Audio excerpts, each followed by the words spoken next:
আসসালামু আলাইকুম দর্শক মণ্ডলী, দেখছেন দুইটা লিথিয়াম ব্যাটারি আমরা এখানে ইনস্টল করছি এবং দুইটা লিথিয়াম ব্যাটারির সাথে আমরা দুইটা 5 কিলোওয়াটের হাইব্রিডের সোলার ইনভার্টার চেক করতেছি। একটা হচ্ছে সাকো ব্র্যান্ডের 5 কিলোওয়াটের হাইব্রিড সোলার ইনভার্টার, তার সাথে আরেকটা হচ্ছে গ্রোওয়াট ব্র্যান্ডের 5 কিলোওয়াটের হাইব্রিড সোলার ইনভার্টার। এই দুইটা সেট আমাদের দুই জায়গাতে যাবে। একটা লিথিয়াম ব্যাটারি 48 ভোল্ট, তার সাথে সাকোর 5 কিলো। এই সেট যাবে নারায়ণগঞ্জের সাইনবোর্ডে। নারায়ণগঞ্জের সাইনবোর্ডের ওখানে দানসিঁড়ি একটা খাবারের হোটেল আছে। এই হোটেলটা লাইট ফ্যান যত যা কিছু আছে সব কিছু চলবে আমাদের এই 5 কিলোর সেট থেকে। এখানে আমরা দিচ্ছি সাকো ব্র্যান্ডের একটা হাইব্রিড সোলার ইনভার্টার এবং 48 ভোল্টের একটা লিথিয়াম ফসফেট ব্যাটারি।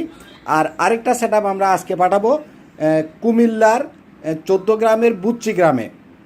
ওইখানে বাংলা বাজারে আমাদের এক প্রবাসী ভাইয়ের বাড়ি, সেখানে তার এই গ্রো